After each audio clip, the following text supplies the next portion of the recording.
रतनपुर गांव में विवाहिता की संदिग्ध परिस्थितियों में मौत। कोलारी थाना क्षेत्र के रतनपुरा गांव में एक विवाहिता की संदिग्ध परिस्थितियों में मौत हो गई। उसका शव घर के कमरे में फंदे पर लटका मिला, जिससे परिवार और गांव में हड़कंप मच गया। घटना की सूचना मिलने पर पुलिस तत्काल मौके पर पहुंची और आवश्यक जानकारी जुटाई। पुलिस ने शव को कब्जे में लेकर जिला अस्पताल की मोर्चरी में रखवाया, जहां पोस्टमार्टम की कार्रवाई पूरी की गई। घटना के बाद मृतका के परिजन भी अस्पताल पहुंचे। पुलिस ने घटनास्थल से महत्वपूर्ण साक्ष्य जुटाए हैं और मामले की गंभीरता को देखते हुए आसपास के लोगों से भी पूछताछ की जा रही है, ताकि मौत के सही कारणों का पता लगाया जा सके। पोस्टमार्टम के बाद शव परिजनों को सौंप दिया गया है और कोलारी थाना पुलिस पूरे मामले की गहनता से जांच पड़ताल कर रही है। आशुतोष कोचिंग में विशेष बीएसटीसी की हुई परीक्षा। धौलपुर में आशुतोष कोचिंग में बीएसटीसी के विशेष टेस्ट सीरीज का आगाज हुआ, जिसमें समय प्रबंधन पर जोर दिया गया। धौलपुर प्रतियोगी परीक्षाओं की तैयारी कर रहे विद्यार्थियों के लिए आशुतोष कोचिंग द्वारा विशेष पहल की गई। संस्थान में बीएसटीसी परीक्षा 2026 के मद्देनजर आगामी 20 मई को प्री बीएसटीसी का पेपर होगा। उसको लेकर आशुतोष शिक्षण संस्थान टॉपिक वाइज पेपर लेती है। जब पूरा सिलेबस टॉपिक वाइज से खत्म हो जाता है तो उसके बाद प्रत्येक संडे को निरंतर ओएमआर शीट पर जब तक पेपर नहीं होता तब तक टेस्ट लिया जाता है।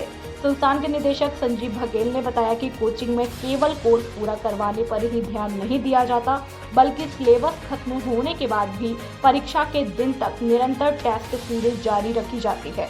इस रणनीति का मुख्य उद्देश्य विद्यार्थियों में समय प्रबंधन यानी कि टाइम मैनेजमेंट की कला विकसित करना और उन्हें वास्तविक परीक्षा जैसा अनुभव प्रदान करना है। टेस्ट सीरीज के मुख्य लाभ: आत्मविश्वास में वृद्धि, नियमित अभ्यास से परीक्षा का डर खत्म होता है, समय का सही उपयोग, सीमित समय में सटीक उत्तर देने की क्षमता बढ़ती है, त्रुटि सुधार। टेस्ट के माध्यम से विद्यार्थी अपनी कमियों को समय रहते सुधार सकते हैं।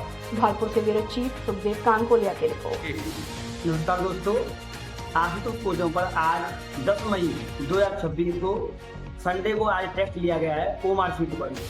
वैसे तो आशुतोष कोचिंग टॉपिक वाइज हर वीक बच्चों का टेस्ट लेती है और कोर्स कंप्लीट होने के बाद जब तक पेपर नहीं होता है तब तक हर संडे को पेपर लिया जाता है। पेपर से दोस्तों क्या होता है कि बच्चों में एक तो निखार आता है, छोटी छोटी कमियां होती हैं वो कमियां दूर होती हैं, एक समय प्रबंधन होता है। जैसे मान लो बच्चों का टाइम होता है पेपर का 3 घंटे का, लेकिन कई बच्चों का पेपर छूट जाता है, तो जैसे हम पेपर ले रहे हैं ना ओएमआर शीट पर, तो फिर समय प्रबंधन हो जाता है। उसी समय में एक तय समय में बच्चे पेपर को कर पाते हैं।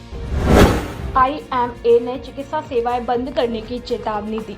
डॉक्टर सोनदेव बंसल मामले में सुनवाई बाधित होने पर जताया आक्रोश। इंडियन मेडिकल एसोसिएशन धौलपुर ने डॉक्टर सोनदेव बंसल मामले में न्यायिक में कथित बाधा के विरोध में चिकित्सा सेवाएं बंद करने की चेतावनी दी। यह निर्णय डॉक्टर आर.एस. गर्ग के निवास पर आयोजित सामान्य सभा की बैठक में लिया गया। चिकित्सकों ने आरोप लगाया है कि जयपुर स्थित निवृत्त अस्पताल के निदेशक डॉक्टर सोनदेव बंसल की राजस्थान हाईकोर्ट में जमानत याचिका की सुनवाई के दौरान कुछ अधिवक्ताओं ने व्यवधान उत्पन्न किया। इसके साथ ही डॉक्टर बंसल के परिजनों के साथ अभद्र व्यवहार और हाथापाई की भी जानकारी सामने आई, जिसके कारण जमानत सुनवाई 11 मई तक के लिए स्थगित हो गई और इस घटनाक्रम से प्रदेश भर के चिकित्सकों में गहरा आक्रोश है। आईएमए धौलपुर के अध्यक्ष डॉक्टर निखिल अग्रवाल ने बताया कि डॉक्टर सोनदेव बंसल पिछले 1 महीने से जेल में हैं। उनकी जमानत याचिका की सुनवाई में बार बार बाधा डाली जा रही है, जिससे निष्पक्ष न्याय मिलने की उम्मीद कमजोर पड़ रही है। इस मामले को लेकर जयपुर में आईएमए राजस्थान ने ओपीडी, इमरजेंसी और आईपीडी सेवाओं सहित अनिश्चितकालीन हड़ताल का निर्णय लिया और इसी क्रम में आईएमए धौलपुर ने भी जिला कलेक्टर को राज्यपाल और राजस्थान हाईकोर्ट के मुख्य न्यायाधीश के नाम एक ज्ञापन सौंपा। ज्ञापन देकर दी चेतावनी। ज्ञापन में डॉक्टर सोनदेव बंसल प्रकरण की शीघ्र सुनवाई सुनिश्चित करने, निष्पक्ष न्याय प्रदर्शन करने और दोषी अधिवक्ताओं के खिलाफ कठोर कार्रवाई करने की मांग की गई। आईएमए धौलपुर ने चेतावनी दी है कि यदि मामले में जल्द उचित कार्रवाई नहीं हुई तो वे राज्य आईएमए के समर्थन में पूर्ण चिकित्सा बंद जैसा कदम उठा सकते हैं। बैठक में doctor Hariom Garg, doctor Sumit Mittal, doctor Brajesh Singhal, doctor Munendra Garg, doctor Renu Agarwal, doctor Vishnu Singhal, doctor Manish Mittal, doctor Anuj Gupta, doctor Ramlakhan Goyal, doctor Deepak Jindal, doctor Arun Sharma, doctor Manoj Gupta और डॉक्टर दीपेश अग्रवाल सहित बड़ी संख्या में चिकित्सक मौजूद रहे। प्रयोगशाला सहायक और कनिष्ठ प्रयोगशाला सहायक विज्ञान संयुक्त सीधी भर्ती परीक्षा शांतिपूर्ण ढंग से संपन्न। धौलपुर में राजस्थान कर्मचारी चयन बोर्ड द्वारा आयोजित प्रयोगशाला सहायक और कनिष्ठ प्रयोगशाला सहायक विज्ञान संयुक्त सीधी भर्ती परीक्षा शांतिपूर्ण ढंग से संपन्न हुई। इस दौरान 2 अलग-अलग केंद्रों पर 2 अभ्यर्थियों की तबीयत बिगड़ गई। उन्हें उपचार के लिए जिला अस्पताल में भर्ती कराया। यह परीक्षा जिले भर में 2 पारियों में आयोजित की गई। नियंत्रण कक्ष प्रभारी मांगीलाल आर्य ने बताया कि पहली पारी में कुल 8,760 अभ्यर्थियों में से 6,481 उपस्थित रहे, जिनकी उपस्थिति 73.98% दर्ज की गई। इस पारी में 2,279 अभ्यर्थी अनुपस्थित थे। वहीं दूसरी पारी में भी 8,760 अभ्यर्थियों में से 6,445 अभ्यर्थी परीक्षा में शामिल हुए, जबकि 2,315 अनुपस्थित रहे। दूसरी पारी में उपस्थिति प्रतिशत 73.57 रहा। परीक्षा के दौरान सभी केंद्रों पर कड़ी सुरक्षा व्यवस्था की गई। अभ्यर्थियों को गहन जांच के बाद ही प्रवेश दिया। केंद्रों पर पुलिस बल तैनात रहा और प्रशासनिक अधिकारियों ने भी विभिन्न केंद्रों का निरीक्षण कर व्यवस्थाओं का जायजा लिया। तबीयत बिगड़ने वाले दोनों परीक्षार्थियों को तुरंत जिला अस्पताल पहुंचाया गया, जहां उनका इलाज अभी जारी है। प्रशासन की सतर्कता और पुख्ता इंतजामों के कारण परीक्षा प्रक्रिया बिना किसी कड़े व्यवधान के शांतिपूर्ण तरीके से संपन्न हुई। चंबल परियोजना की डिग्गी गलत जगह बन रही। अधिकृत भूमि छोड़ दूसरे खसरे में निर्माण, ग्रामीणों में आक्रोश। धौलपुर जिले की चंबल लिफ्ट परियोजना एक बार फिर विवादों में घिर गई है। भैसेना का पूरा गांव में डिग्गी निर्माण में गंभीर अनियमितताओं के आरोप सामने आए। ग्रामीणों का आरोप है कि सिंचाई विभाग के नाम दर्ज खसरा नंबर 996/117 की भूमि पर निर्माण न कराकर ठेकेदार और सहायक अभियंता की मिली भगत से डिग्गी खसरा नंबर 997/117 में बनाई जा रही है। ग्रामीणों ने इस पूरे मामले की शिकायत एसडीएम से की है और निष्पक्ष जांच की मांग उठाई। उनका कहना है कि यदि राज्य सरकार द्वारा अधिकृत भूमि को छोड़कर किसी अन्य स्थान पर निर्माण किया जा रहा है तो यह न केवल नियमों का उल्लंघन है बल्कि सरकारी संस्थानों के दुरुपयोग का भी गंभीर मामला है। आंदोलन की दी चेतावनी। सूत्रों के मुताबिक संबंधित नक्शे और भू अभिलेखों में डिग्गी के लिए प्रस्तावित स्थान अलग दर्शाया गया है। इसके बावजूद मौके पर अलग खसरे में निर्माण कार्य होने से कई सवाल खड़े हो रहे हैं। ग्रामीणों ने चेतावनी दी है कि यदि मामले में निष्पक्ष जांच कर दोषियों पर कार्रवाई नहीं हुई तो वे आंदोलन करेंगे। इस पूरे प्रकरण में सिंचाई विभाग के अधिकारियों की भूमिका भी सवालों के घेरे में आ गई है। डिक्की या जगह पे मंजूर करी सा नहर वालों ने और डिक्की इसी जगह बननी चाहिए। या जगह छोड़े करना ऐसा दूसरी तरफ ले गए बना रहे था। नहर वालों ने डिक्की की जगह पे पैप अपना खाली छोड़ रखा है, वहां बना रहे हैं। इस जगह पे सब बना रहे हैं। डियर पेरेंट्स, क्या आप जानते हैं कि शारदीय विद्यापीठ में ही 4.99% हैं जो 2025 से 26 का काफिला तय करती हैं। 2 वर्ष के अंदर न आरबीएसई न सीबीएसई कोई दूसरी संस्था ऐसी नहीं जिसके पास 4.99% हो। 5 मेरिटें राजस्थान बोर्ड में देने वाला विद्यालय शारदीय विद्यापीठ है। दूसरा कोई स्कूल नहीं है, ये मैं आपसे वादा करता हूँ। आप रिकॉर्ड उठा के देख सकते हैं। डियर पेरेंट्स, कॉमर्स के अंदर लगभग 10 वर्ष से शारदीय विद्यापीठ ही एकमात्र ऐसा विद्यालय है जो आरबीएसई न सीबीएसई सबसे ज्यादा हाईएस्ट परसेंटेज देने वाला शारदीय विद्यापीठ, राजस्थान विद्या सूची में 4 बार मेरिट देने वाला शारदीय विद्यापीठ। 2025 में भी भैया निशांत ने 98% देकर 8वीं मेरिट राजस्थान से प्राप्त की थी, वो भी शारदीय विद्यापीठ। इस वर्ष भी जिला टॉप शारदीय विद्यापीठ, गत वर्ष भी जिला टॉप शारदीय विद्यापीठ, 2024 में भी जिला टॉप शारदीय विद्यापीठ, 2023, 22, 21 में भी जिला टॉप शारदीय विद्यापीठ। कॉमर्स को हर वर्ष टॉप करने वाला विद्यालय केवल शारदीय विद्यापीठ, ये आपको पता होना चाहिए। ये पूरा मेरा वादा है, आप रिकॉर्ड चेक कर सकते हैं, सब कुछ ऑनलाइन है।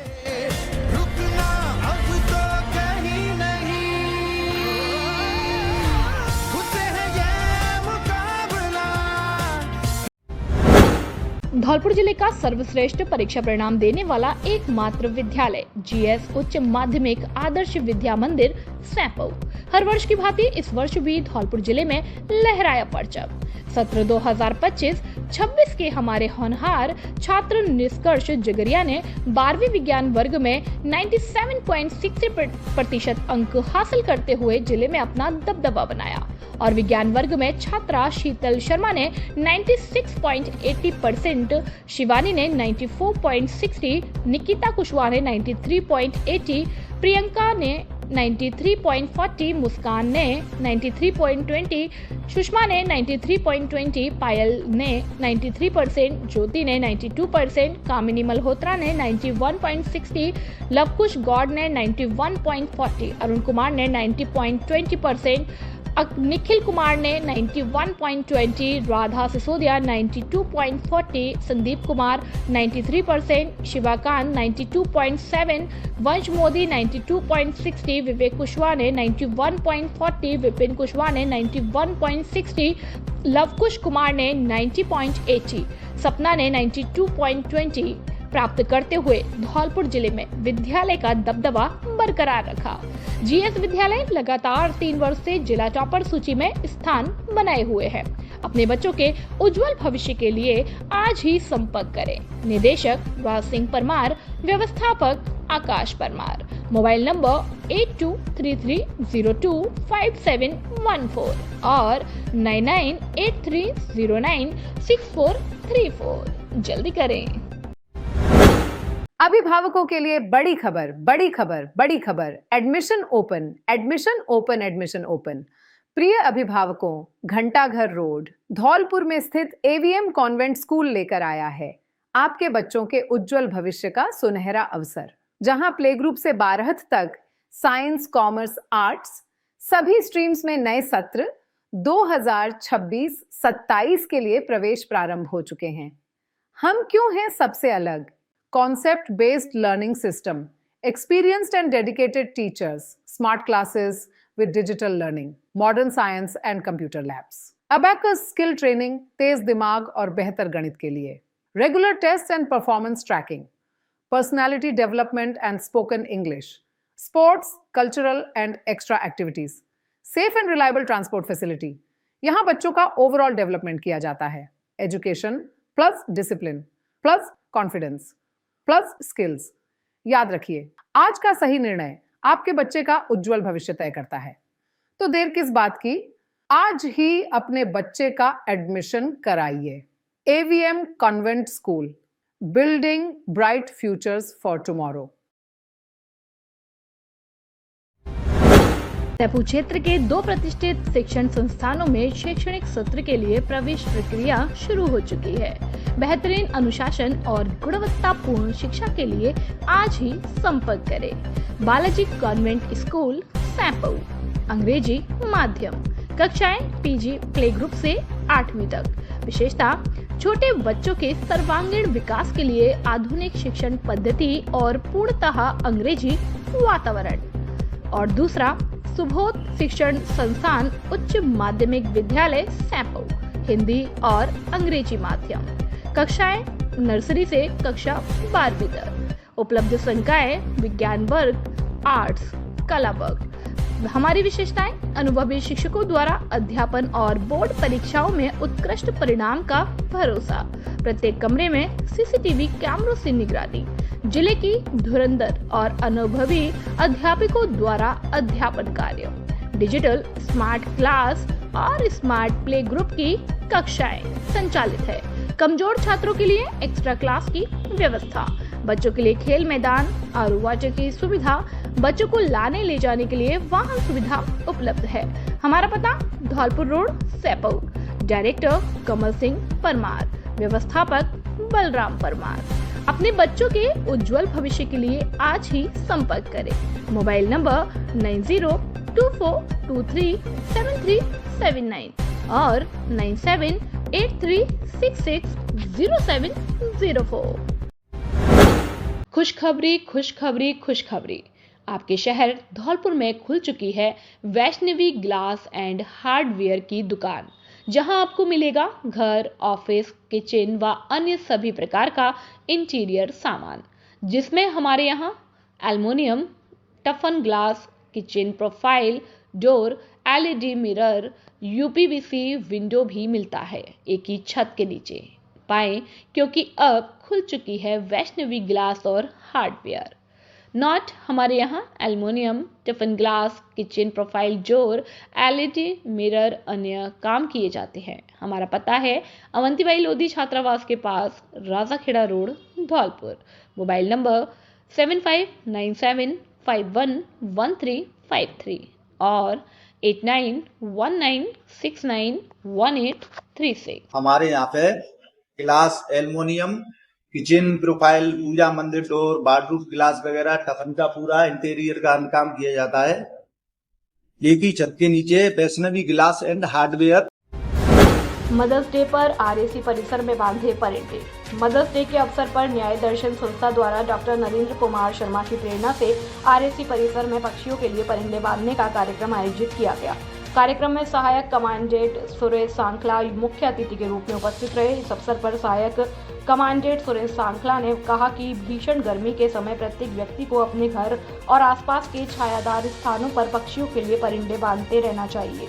न्याय दर्शन संस्था के अध्यक्ष चंद्रमोहन पारासर एडवोकेट ने बताया कि संस्था द्वारा प्रतिवर्ष परिंदे बांधने का अभियान चलाया जाता है। इस वर्ष संस्था ने 151 परिंदे बांधने का लक्ष्य निर्धारित किया।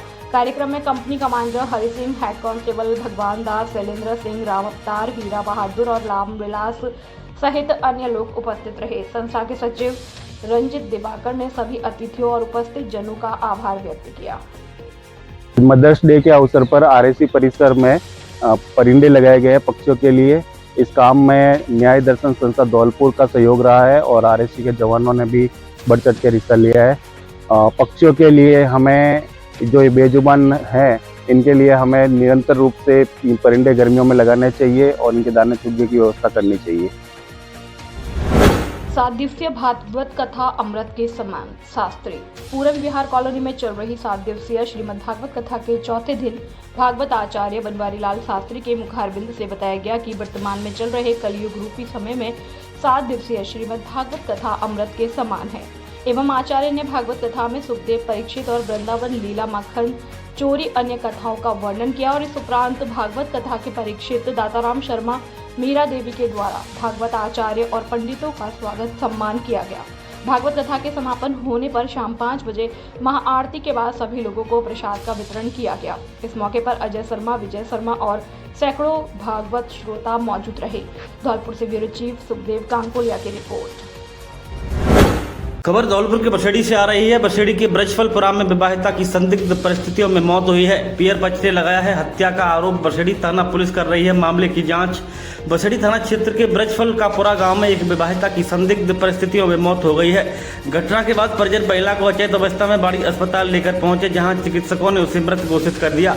इसके बाद ससुराल वालों मौके से गायब हो गए। सूचना मिलने पर अस्पताल पहुंचे पियर पक्ष ने ससुराल वालों पर हत्या का आरोप लगाया है। बसेड़ी थाना पुलिस मामले की जाँच कर रही है। मृतका की पहचान 34 वर्षीय ज्योति के रूप में हुई है, जो एमपी के गोसपुर थाना सरायचोला जिला मुरैना की निवासी थी। उसकी शादी बसेड़ी के ब्रजफलपुरा निवासी शिव कुमार परमार के साथ हुई थी। ज्योति की एक लड़का और एक लड़की भी है। ज्योति के भाई सुग्रीव सिकरवार ने बताया कि शादी के बाद से ज्योति अच्छे तरीके से रह रही थी, लेकिन कुछ दिनों से परिवार वालों से उसका मनमुटाव चल रहा था। उसका पति शिव कुमार टोल पर काम करता है और उसकी ड्यूटी बाहर लगी हुई है। सुग्रीव के अनुसार शुक्रवार की शाम को भी ज्योति से बात हुई थी और उस समय कोई झगड़ा नहीं था, लेकिन आज सुबह करीब 6 बजे उनकी भांजी राधा ने फोन पर बताया कि मम्मी बोल नहीं रही है और उनका निधन हो गया है। जब वे बाड़ी पहुंचे तो बाड़ी अस्पताल में ज्योति का शव मिला। पियर पक्ष को आशंका है कि ससुराल वालों ने ज्योति का गला घोंटकर हत्या की है। ऐसे में परिजनों में बसेड़ी थाने में घटना को लेकर रिपोर्ट दी है और ससुराल वालों पर हत्या का आरोप लगाया है। घटना की सूचना पर बसेड़ी पुलिस बाड़ी अस्पताल पहुंची। पुलिस ने मामले की जाँच के बाद सबको बसेड़ी रवाना किया, जहाँ बसेड़ी अस्पताल में पोस्टमार्टम की कार्रवाई की जा रही है। बसेड़ी थाना अधिकारी बालकिशन चौधरी का कहना है कि पियर पक्ष ने जो रिपोर्ट दी है उसको दर्ज कर मामले की जांच की जा रही है। फिलहाल पोस्टमार्टम के बाद सब परिजनों को सौंप दिया गया है। धौलपुर के बाड़ी से आ रही है कोतवाली। बाड़ी पुलिस ने ट्रेस कर लौटाए गुम हुए 19 मोबाइल। जिला पुलिस अधीक्षक धौलपुर के निर्देशानुसार CEIR पोर्टल पर दर्ज गुमशुदा मोबाइलों में से लगभग 3,60,000 की कीमत के 18 मोबाइल उनके वास्तविक मालिकों को लौटाए गए हैं। बाड़ी थाना प्रभारी देवेंद्र शर्मा ने बताया कि साइबर सेल धौलपुर एवं थाना बाड़ी के साइबर डेस्क प्रभारी वेदांत शर्मा कांस्टेबल के प्रयासों द्वारा थाना बाड़ी कोतवाली इलाके में गुम हुए कुल 19 मोबाइल, जिनकी शिकायतकर्ताओं द्वारा CEIR पोर्टल पर दर्ज कराई गई थी, उनको ट्रेस कर उनके वास्तविक मालिकों को लौटाया गया है। मोबाइल पाकर उनके वास्तविक मालिक खुश हुए हैं और बाड़ी पुलिस की पूरी प्रशंसा की है। इस प्रकार पूर्व में भी थाना बाड़ी द्वारा करीब 1.5 दर्जन मोबाइलों को उनके मालिकों तक पहुंचाया जा चुका है। उक्त गुमशुदा मोबाइल केवल बाड़ी धौलपुर से नहीं बल्कि आसपास के क्षेत्रों तथा जगनेर, खैरागढ़, आगरा, करौली, बयाना, भरतपुर इत्यादि से भी ट्रेस कर प्राप्त किए गए हैं। गुमशुदा मोबाइलों की तलाश कर उनके मालिकों तक पहुंचाने का कार्य निरंतर जारी रहेगा। हाल ही में जिला पुलिस अधीक्षक द्वारा कुल 150 मोबाइलों को उनके मालिकों को वितरित किए गए थे। इस प्रकार पुलिस की उक्त कार्यशैली न केवल न्याय मिलने की उम्मीद जगाती है बल्कि पुलिस के प्रति एक भरोसा और विश्वास कायम करने का भी काम करती है।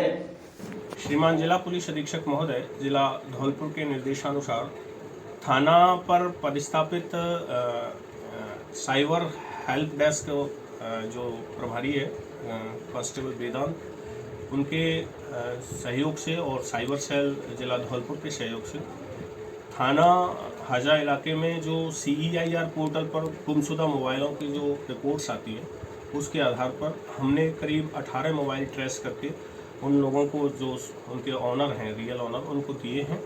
ये 18 मोबाइल लगभग बाजार कीमत में 3,60,000 के आसपास के होंगे और उनको आज इनको वितरित किया है।